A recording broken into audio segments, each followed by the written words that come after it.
Okay, fine. So we were talking about transistor as a switch, right? और एक बार repeat करते हैं, फिर से कहता हूँ कि अगर तुमने इस पूरे कहानी को ध्यान से सुना होगा, so this is a story between the input voltage and the output voltage. और हमने ये सीखा कि इनपुट का वैल्यू अगर हाई होता है तो आउटपुट लो होता है, इनपुट का वैल्यू अगर लो होता है तो आउटपुट हाई होता है। इसी चीज़ को लेके, इसी आइडिया को लेके हम ट्रांजिस्टर से स्विच कंस्ट्रक्ट कर सकते हैं। अभी एग्जैक्टली स्विच का डिवाइस कैसे बनता है वो तो हम डिस्कस नहीं करेंगे, और बेसिक वर्किंग प्रिंसिपल जो है, राइट। फॉर एग्जांपल, अगर मैंने जहाँ पर VC है वहाँ पर अगर मैंने एक बल्ब लगा के रख दिया, क्या लगा के रखा? बल्ब। Is that clear? अभी अगर बल्ब को ऑफ करना है मेरे को, अगर मुझे बल्ब को ऑफ करना है, then I can feed a very high voltage into the circuit. High voltage feed करूंगा तो बल्ब क्या कर जाएगा? It will switch off, right. Is that clear? और बल्ब को अगर ऑन करना है तो मैं कैसा वोल्टेज फीड करूंगा? इसको लो वोल्टेज फीड करूंगा, तो बल्ब क्या हो जाएगा? ऑन हो जाएगा। और जो वोल्टेज हमको फीड करना पड़ रहा है वो बहुत ही कम है, 0.6 1 वोल्ट। हमारा जो पेंसिल साइज बैटरी है वो कितने वोल्ट का होता है? हाँ, 1.5 2 वोल्ट का होता है। बात समझ में आ रहा है? नहीं आ रहा? दैट मीन्स ऐसे केसेस में तुमको बल्ब को ऑन और ऑफ करने के लिए जो वोल्टेज फीड करना पड़ रहा है that is very very less.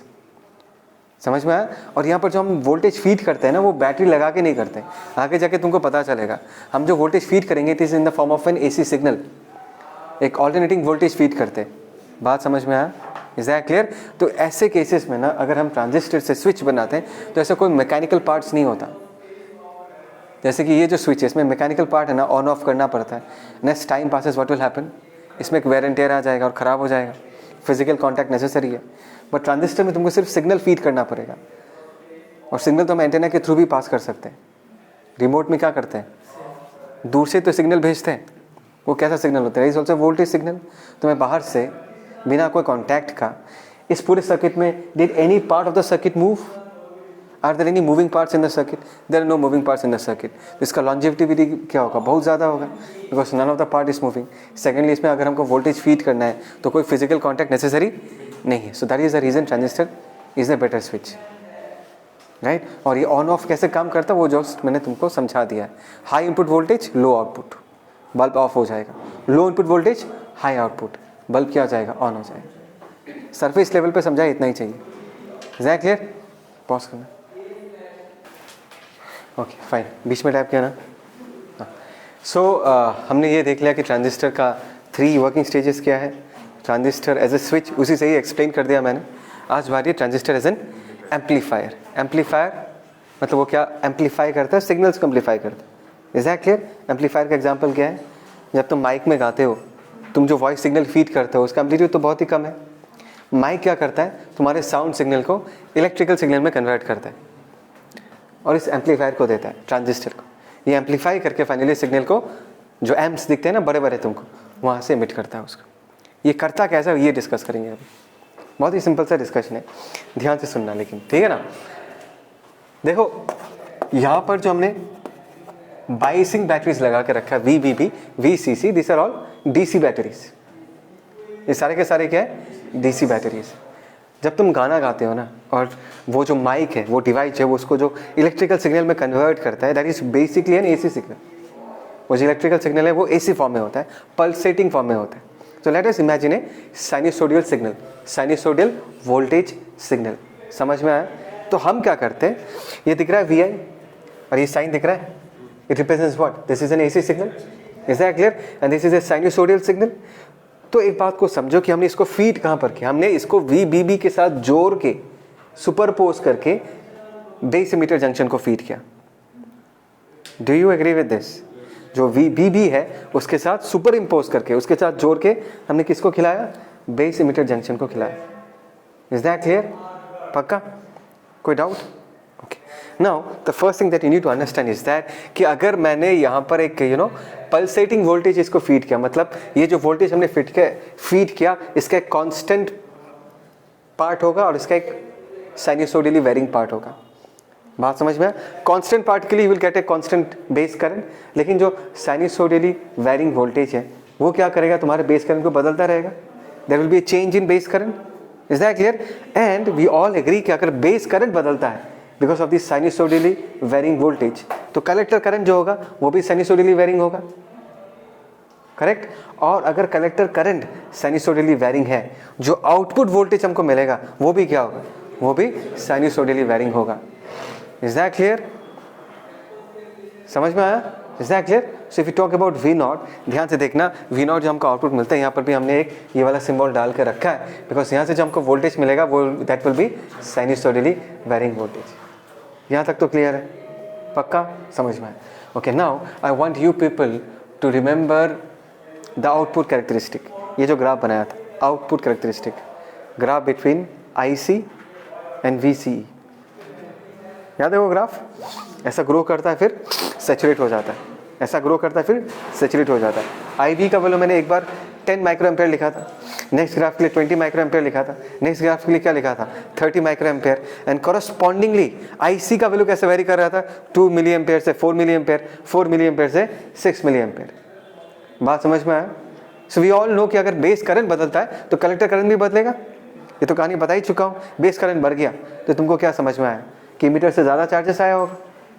तो इमीटर से अगर ज़्यादा चार्जेस आया है तो कलेक्टर करंट भी क्या करेगा, इंक्रीज करेगा। Is that clear? So just let me take an example. Let us say change in base current is 20 micro ampere minus 10 micro ampere. समझ में आए? वो ग्राफ इमेजिन करो जो आउटपुट कैरेक्टरिस्टिक का ग्राफ मैंने तुम्हारे साथ डिस्कस किया था। पहला ग्राफ का IB का कांस्टेंट वैल्यू कितना था, 10 माइक्रो एम्पेयर। नेक्स्ट ग्राफ का कितना था, 20 माइक्रो एम्पेयर। तो लेट अस से कि बेस करंट में कितना बदलाव आया। पहला क्वेश्चन, बेस करंट बदलेगा क्यों? बिकॉज तुमने यहाँ पर एक साइनसोइडली वेरिंग वोल्टेज फीड किया है, तो बेस करंट क्या होगा, चेंज होगा। दैट इज द रीजन मैं बेस करंट के वेरिएशन के बारे में बात कर रहा हूँ। And just for the sake of discussion मैं कुछ वैल्यूज लेकर डिस्कस कर रहा हूँ। बेस करंट कितना बदला, 10 म्यू है। एंड व्हाट विल हैपन, याद है ना, collector current is of the order of milli ampere and base current is very very less, it is in the order of mu A. तो what will be the change in the collector current IC, 2 milli ampere to 4 milli ampere. तो क्या होगा, 4 milli ampere minus 2 milli ampere, वो कितना हो जाएगा, 2 milli ampere. ध्यान से सुनना, ठीक है ना। तो हम इसके डिस्कशन में एक टर्म डिफाइन करते हैं जिसको हम बोलते हैं current gain, beta AC, because हमने AC सिग्नल फीड करके रखा है। करंट गेन, करंट कितना गेन हुआ है, करंट तुमने इनपुट कितना दिया IB, आउटपुट कितना मिला IC। तो अगर मैं करंट गेन के बारे में बात करूं तो डेल IB अमाउंट से अगर तुम्हारा बेस करंट बदलता है तो कलेक्टर करंट कितने अमाउंट से बदलेगा, उनके रेशियो को हम करंट गेन बुलाते हैं। So delta IC by delta IP, it's very obvious. Current gain, it's very obvious. सुन के समझ में आ रहा है कि क्या है, कि बेस करंट बदलेगा तो कलेक्टर करंट बदलेगा। तो कितने बेस करंट बदलने से कलेक्टर करंट कितना बदलता है, उसका जो ratio that is called as what, current gain, right. तो for example, in this example अगर मैं बीटा IC का वैल्यू लिखना चाहूँ, डेल IC का वैल्यू कितना होगा, 2 into 10 to the power -3। And delta IB की जगह हम क्या लिख सकते हैं, 10 इंटू 10 टू द पावर -6। कितना आएगा ये बताओ? ये अगर ऊपर चला जाएगा, यहाँ जगह ही नहीं है, 200 आएगा। Is that clear? कितना आएगा, 200। इसका मतलब क्या है, अगर बेस करंट को यूनिट टाइम बदलोगे तो कलेक्टर करंट 200 टाइम्स बढ़ जाएगा। बात समझ में? दैट इज द रीजन हमने इसका नाम क्या दिया, करंट गेन। क्यों पढ़ाया मैंने, मैं आएगा ये आगे जाके यूज करना पड़ेगा। दैट इज द रीजन मैंने पहले से बता कर रखा है, ठीक है। एक बार फिर से हम अपने इनपुट लूप को विजिट करते हैं, एक बार आउटपुट लूप को भी विजिट करेंगे। हमारा मोटिव क्या, हम ये जानना चाहते हैं कि ट्रांजिस्टर सिग्नल को कैसे एम्पलीफाई करता है। तो अगर मैं तुमको सर सिग्नल को एम्पलीफाई करने का मतलब क्या है, कुछ एक इनपुट वोल्टेज होगा, कुछ एक आउटपुट वोल्टेज होगा। दैट मीन्स आउटपुट वोल्टेज का amplitude will be much larger as compare to the input voltage. वो देखना चाहते हैं कि ये ट्रांजिस्टर करता कैसा है। Is that clear? तो if you remember the equations, मैं फिर से इक्वेशंस डायरेक्टली लिखता हूँ। इनपुट का इक्वेशन क्या था,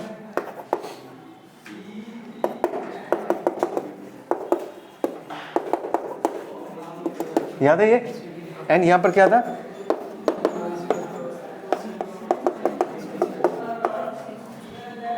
इज दैट क्लियर? बट अभी ध्यान से सुनना, ये जो इनपुट वोल्टेज है वैरिंग है। जब हमने इसके बारे में फर्स्ट टाइम डिस्कस किया था तब मैंने बोला था ये कांस्टेंट है, लेकिन इस बार क्या बोलूंगा, it will vary, right. Because तुमने एक DC बैटरी के साथ साइनसोइडल वोल्टेज को सुपर इम्पोज करके डाला।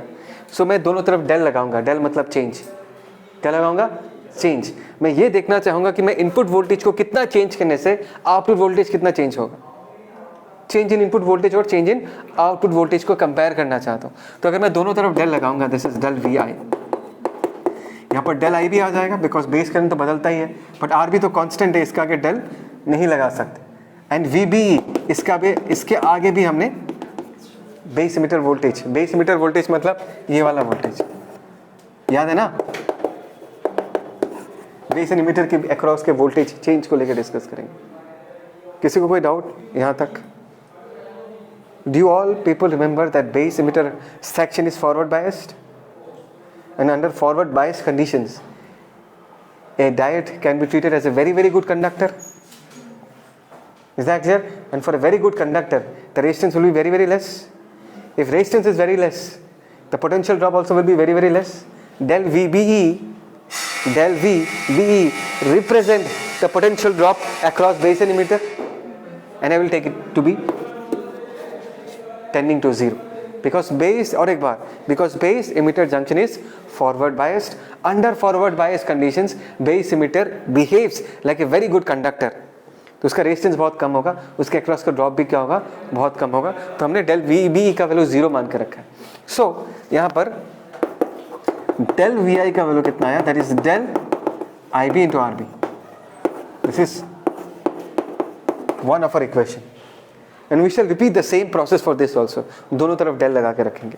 तो यहाँ पर अगर मैं डेल लगाया, del V naught, del V C C तो 0 होगा बिकॉज वी सी सी तो डी सी बैटरी है, उसका वैल्यू तो चेंज होता ही नहीं है। चलो ठीक है, मैं लिख दूंगा बाद में। और यहाँ पर क्या होगा, minus del I C into R B, ये तो 0 हो गया।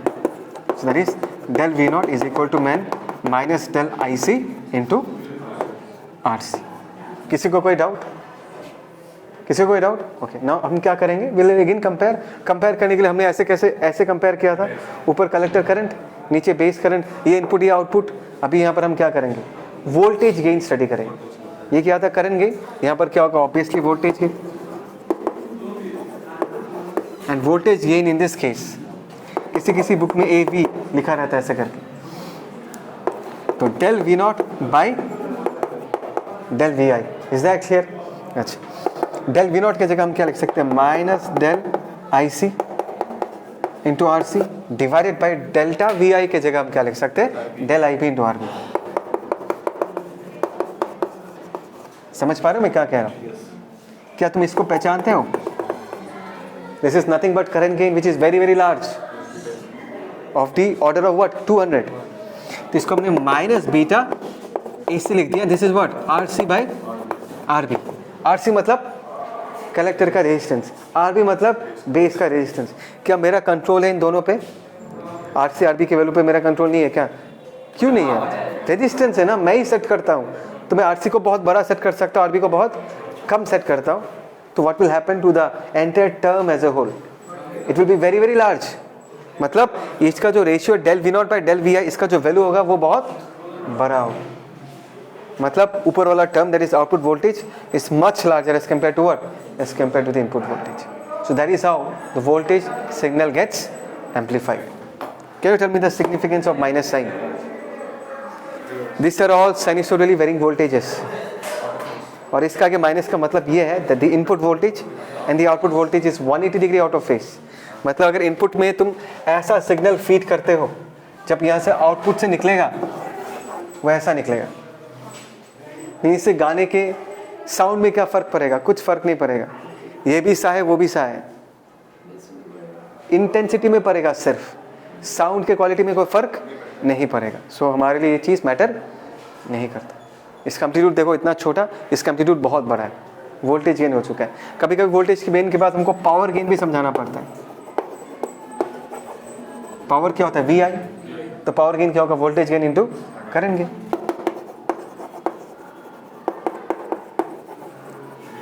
वोल्टेज गेन कितना है, बीटा ए सी, माइनस लिख नहीं रहा अभी, that is R C by R B. And current gain कितना होगा, और एक बार बीटा ए सी, तो beta square A C into R C by R B. किसी को कोई डाउट इसमें? सिद्धेश इधर, किसी को कोई डाउट इसमें? Is that clear? एक मिनट मुझे एक चीज़ कंप्लीट करने दो। If you see this signals right, इनका इंटेंसिटी बढ़ चुका है। पहले इंटेंसिटी कम था, बाद में इंटेंसिटी क्या हो गया, बहुत ज़्यादा हो गया। और हमको पता कि एनर्जी अपने आप क्रिएट नहीं हो सकता। तो एनर्जी आया कहाँ से सिग्नल के पास? Because of this biasing batteries. ये जो बैटरीज है वो क्या करता है? एनर्जी सप्लाई करता है, अपने आप मैग्नीफाई नहीं हो जाता। सिग्नल्स क्या करता है? एनर्जी सप्लाई करता है। इस चीज़ को भी याद रखना, कभी कभी इस पर ये लोग क्वेश्चन पूछ देते हैं कि किसने मैग्नीफाई कर दिया, एनर्जी कहाँ से आया? जो बाइसिंग बैटरीज है वो मैग्नीफाई कर देता है। पॉज करना।